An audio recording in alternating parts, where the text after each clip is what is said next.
Hi, everyone. Thank you for attending. My name is Lindsey Evensen, and we'll go ahead and get this Coup Connect started.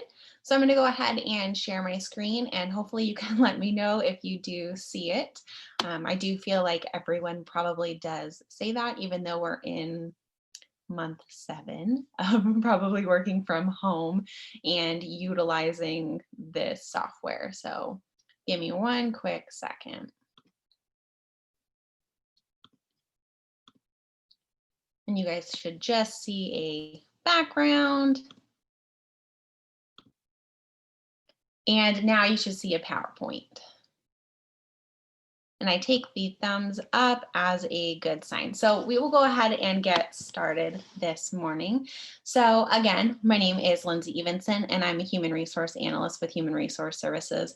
And today we're going to be talking about kind of the concept of intersectionality and what that means in your capacity at WSU. So in my capacity, I recently participated along with a small group from Human Resource Services and roughly 2,500 other participants around the state and others who belong to the College and University Professional Association for Human Resources.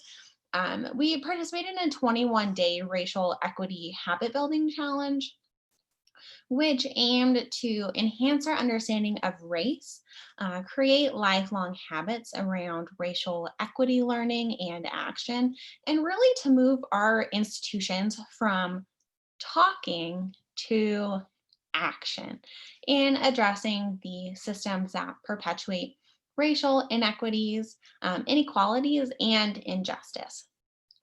So today, I would like to continue this habit building for myself by talking about intersectionality and how we can enhance and understand the experiences of those at WSU, especially now during a time of such social justice movements going on within our country.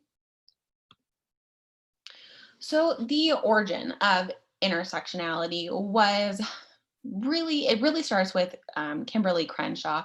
Kimberly Crenshaw is a distinguished professor of law at UCLA, and she splits her time at the Columbia School of Law. And she has over 30 years of experience working on race and civil rights issues and movements as well. And so she coined the term intersectionality in 1989, really to describe how systems of oppression overlap with each other to create kind of distinct experiences for people with multiple identity categories. And we'll get into what that means a little bit more as well. But I really think that Kimberly does it best in explaining. And so her definition of intersectionality is really the interconnected nature of social categorizations such as race, class, and gender as they apply to a given individual or group, regarding as creating overlapping or interdependent systems of discrimination or disadvantage. And that's really what her work is surrounding, is what systems play into discrimination and or disadvantage as well. And so we're going to watch roughly 6 minutes of her TED Talk, where she really delves deep into intersectionality and provides a couple of examples that she uses as her framework and what really helped her in coining the term intersectionality in her law studies as well. So give me one quick second to switch over to that TED Talk.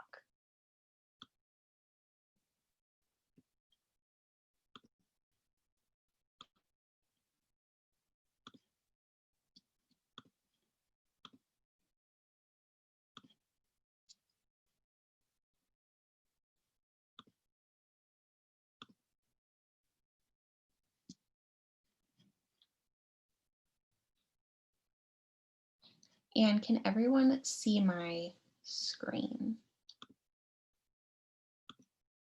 Okay, perfect.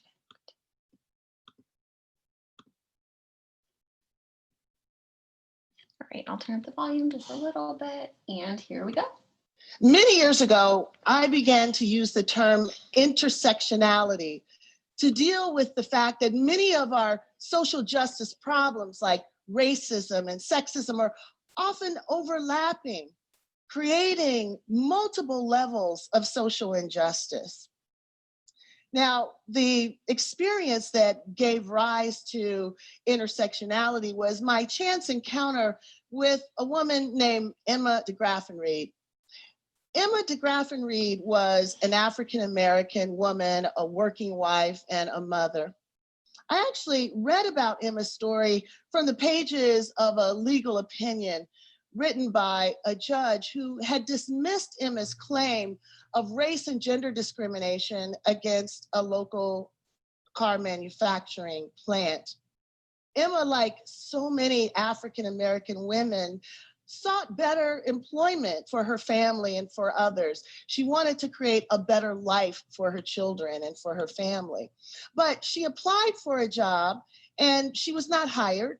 And she believed that she was not hired because she was a Black woman. Now, the judge...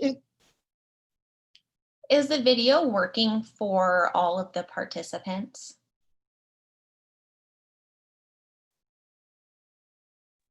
It's working for me now. Okay. Question dismissed Emma's suit. And the argument for dismissing the suit was that the employer did hire African Americans and the employer hired women. The real problem, though, that the judge was not willing to acknowledge was what Emma was actually trying to say, that the African Americans that were hired, usually for industrial jobs, maintenance jobs, were all men. And the women that were hired, usually for secretarial or front office work, were all white. Only if the court was able to see how these policies came together would he be able to see the double discrimination that Emma DeGraffenreid was facing. But the court refused to allow Emma to put two causes of action together to tell her story because he believed that by allowing her to do that, she would be able to have preferential treatment. She'd have an advantage by being able to have two swings at the bat when African-American men and white women only had one swing at the bat. But of course, neither African-American men or white women needed to combine a race and gender discrimination claim to tell the story of the discrimination they were experiencing. Why wasn't the real unfairness law's refusal to protect African-American women simply because their experiences weren't exactly the same as white women and African-American men? Rather than broadening the frame to include African-American women, the court simply tossed their case completely out of court. Now, as a student of anti-discrimination law, as a feminist, as an anti-racist, I was struck by this case. It felt to me like injustice squared. So first of all, Black women weren't allowed to work at the plant. Second of all, the court doubled down on this exclusion by making it legally inconsequential. And to boot, there was no name for this problem. And we all know that where there's no name for a problem, you can't see a problem. And when you can't see a problem, you pretty much can't solve it. Many years later, I'd come to recognize that the problem that Emma was facing was a framing problem. The frame that the court was using to see gender discrimination or to see race discrimination was partial and it was distorting. For me, the challenge that I faced was trying to figure out whether there was an alternative narrative, a prism that would allow us to see Emma's dilemma, a prism that would allow us to rescue her from the cracks in the law, that would allow judges to see her story. So it occurred to me, maybe a simple analogy to an intersection might allow judges to better see Emma's dilemma. So if we think about this intersection, the roads to the intersection would be the way that the workforce was structured by race and by gender.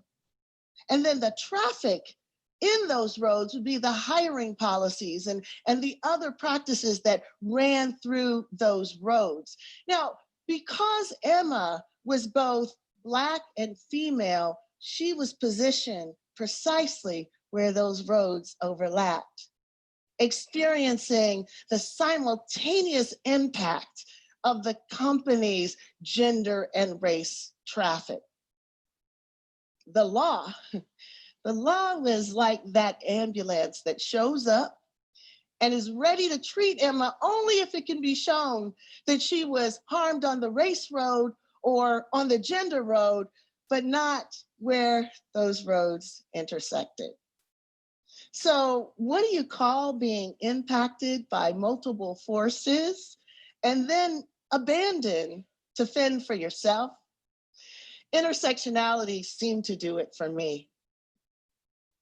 I would go on to learn that African American women, like other women of color, like other socially marginalized people all over the world, were facing all kinds of dilemmas and challenges as a consequence of intersectionality, intersections of race and gender, of heterosexism, transphobia, xenophobia, ableism. All of these social dynamics come together and create challenges that are sometimes quite unique. But in the same way that intersectionality, race,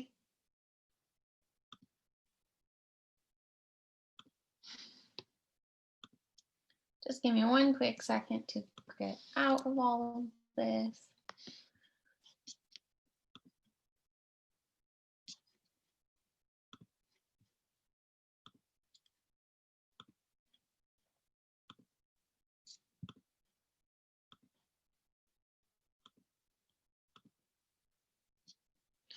So my first impression when I had first watched her video was that I was really taken aback. This was the first time that I had ever heard of a concept that really combined a lot of the discrimination and the disadvantage that marginalized individuals were experiencing. But not only that, she also, as you can see on the screen right now, she doesn't just talk about race and gender. Race and gender are the two primary focuses of topic that you hear. But she also brings in homophobia, transphobia, xenophobia, ableism, classism, as well as racism and sexism. And so I find that very refreshing in that not only does her concept include, those two primary social categories, but it's also expanded to include more and be more inclusive to those that we have in our community. So first steps, what can I do? How can I promote an understanding of this new concept of intersectionality in my life or even in my workplace? So these are some of the main points that when I think about intersectionality or when I rewatch Kimberly Crenshaw's TED Talk over and over again, it feels like now, these are some of the main points that I pull from it. After I discuss this slide, I would love to hear some of your thoughts. And if you're not comfortable sharing, I understand this is a new topic. So if you want to follow up with me afterwards, that's something that I would love as well. So recognize unique experiences and differences among others. We are all experiencing things in such a different way from our coworkers, from our counterpoints, that we are in a constant state of learning. And by being able to recognize that everyone has these unique differences, unique experiences, not only helps us, but it also helps those within our workspace. It also helps those within our lives as well. Educate yourself and ask important questions. Like I said before, race and gender are some of the most prominent and easily recognizable social categories. But be respectful of identities and use preferred gender pronouns, and understand it's okay to ask when unknown. Some of the other social categories can include ability or disability, physical, intellectual, sensory. It can include socioeconomic, which can be cross-generational and can be easily influenced by politics. And there are plenty of others. Be an ally for those facing oppression. I think that right now it's extremely important to stand up for those who can't stand up for themselves and to celebrate achievements. For example, today marks the first day of LGBT month. I do think that there are some inclusive letters missing from that acronym, but that is what Google says today is. Create a safe space and utilize inclusive language. It's really important to focus on the person and not their ability or their disability, how they choose to identify or express themselves. And lastly, seek available resources and attend trainings to further your own learning and your own development. Does anyone who is currently participating have anything that they would like to share that maybe they currently do that, that they would like to share with the group? You can either put it in chat, you can unmute yourself, or follow up with me afterwards. It's fine as well.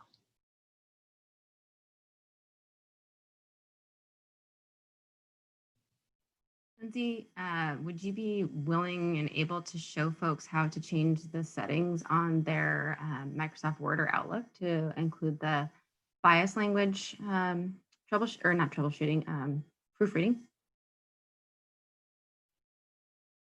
If you can remember. I would absolutely love to, but when I went to go and do that, my settings did not have that capability. And so I'm happy to share those directions afterwards, or if you would like to as well. But as Erin did indicate, there are settings within Microsoft Word that can detect bias within your language that you're currently using in any of your Word documents. And so I don't know if you have to have a certain version of Word. Like I said, when I tried to go ahead and use it, I didn't seem to have that setting. I don't know if that's just on my work computer, but my personal computer may have it. If you're interested, I'd be happy to share my screen and show folks real quick before we go on to the other points people are making. Absolutely. I would absolutely love that. And I think that that's extremely important in this conversation. So I'll go ahead and stop my share. And Erin, please feel free to take over. Let's see if I can. Hey, Erin, I think I can make you co-host to share your screen really quick. Awesome. Okay, give it a try there.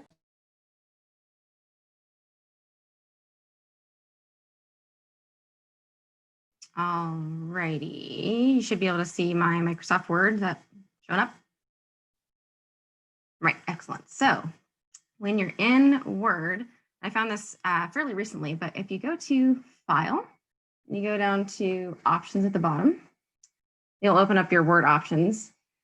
Go to Proofing here, and then down to the section that says When Correcting Spelling and Grammar in Word. Under Grammar and Refinements, if you click on Settings, you'll see there are lots of things that Word will check for and near the bottom. So here's at the top here, but when you scroll down to the bottom, there is proofreading that will check for things like age bias, cultural bias, gender bias, and things in when you're writing a document. And this is available in both Word and Outlook. So I've gone and enabled it in all of mine because I just think it's a really good habit checker. I know that personally for me, I am in the habit, and I'm really trying to break the habit of saying you guys, because guys is not inclusive language, right? Guys is more specific to men, and we can call people, we can say you guys and people all will look up, but we can't say that about women, right? We can't say you gals or you women or anything and have everyone look up, because people will assume that you're not talking to them because they're not women, but we assume it if it's the, the male dominant language. So anyway, that's what I have to share. I do need to talk to our IT about getting my Word updated. You sent out those directions and I was like, this is not on here, and it was very frustrating. So I do definitely appreciate that. And I know that that's something that I personally need to work on as well, because I also use that language and I catch myself and I apologize. And I think that it's all about recognizing where you may be lacking and trying to improve and moving forward. And thank you so much, Erin. I think that everyone who's attending the session today absolutely appreciates anything that they can further their own development. And we become so used to how we speak, how we type, and how we talk. And it's very difficult to stop that mindset and to relearn to be more inclusive, but it's so important. We need everyone who speaks to us, everyone who comes to talk to us, to feel as though they're being heard and that they're not being judged. It looks like we have some chats. Okay. Our tendency to apply multiple choice categorical thinking is an issue. We all want to be correct. Simplify by eliminating the variables. We need to expand by accepting that these limitations no longer apply. Person first language to be inclusive. Person with disabilities instead of disabled person. I love that. You should not be judged or have your disability come first. Yes, thank you so much for pointing that out. You're absolutely welcome. The TED Talk, I just want to say thanks for sharing the TED Talk. It really helped me understand intersectionality. I think that Kimberly Crenshaw definitely explains it the best. And I also think that the roadmap, that the intersection that she displays definitely helps you frame it better in your own mind. And that's definitely what helped me understand the concept a little bit better. I'm definitely a visual person. I can read a definition and think that maybe I understand it fully, but I think that she definitely says it best. And yes, Erin is the Microsoft master. Okay.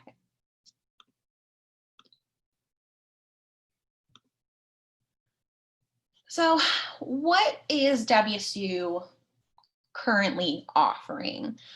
We have the Equity 101 series through Skillsoft. I believe is Equity 101 through 103. We also have Navigating Difference, Cultural Competency Training information, which is currently being hosted by the Office of Outreach and Education. Something that I'm really excited about, and I think it's extremely good timing for this Coug Connect, is the Disability and Intersectionality Fall 2020 Speaker Series, which is hosted by the WSU Access Center and the Disabled Students and Allies Club. And then we also have the 3rd Annual Disability Awareness Symposium, Fitness for All, Inclusive Fitness and Sport, hosted by the WSU Access Center. When I was searching for some of the upcoming trainings or upcoming seminars, I'm going to be very honest in saying that it was difficult to find some of these things. And I also think that that's something that we can always improve upon is making anything that we have available more easily accessible. The Inclusive Fitness and Sport Symposium, I honestly recommend just going out and viewing the page that they have. It was heartwarming, I think is the best word that I can put it. When you see athletics and you see competition and sport at WSU, you see abled bodies.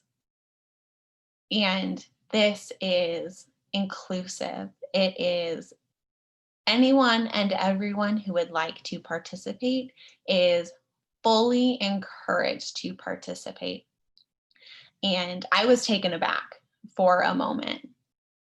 And then lastly, we also have, not through WSU, but the implicit association test. I know it says associate, but it's association test. And that's really to see where your biases are and can help reveal some of the underlying biases that you may have. They have all different topics that you can choose from as well. So following our conversation on intersectionality, I want to briefly just mention the Employee Assistant Program.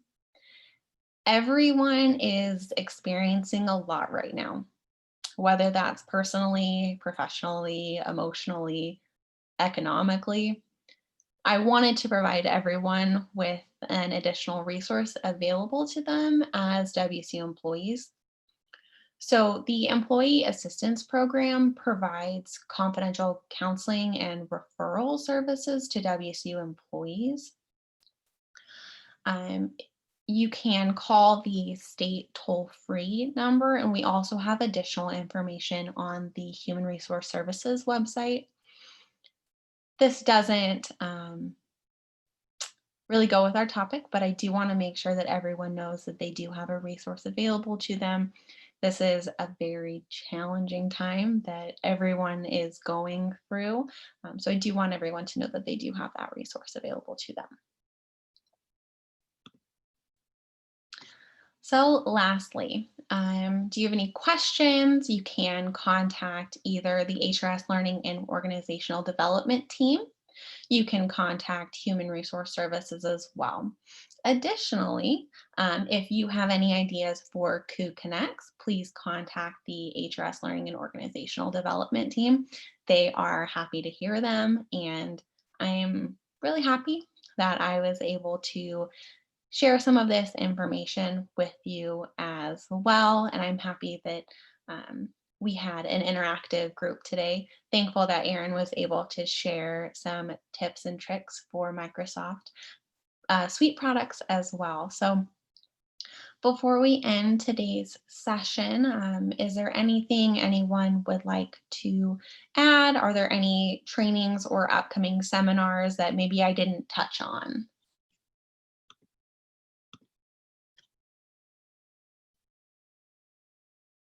And I'll just give it a second so I don't end the Zoom if someone wants to go ahead and share.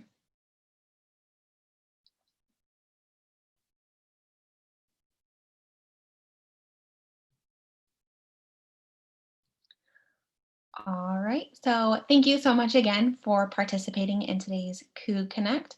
If anyone would like to follow up with me afterwards, my name again is Lindsey Evensen. So it is Lindsey Evensen, lindsey.evensen@wcu.edu.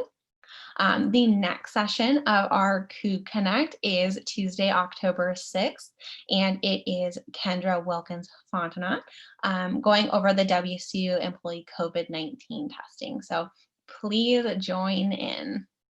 Thank you, everyone.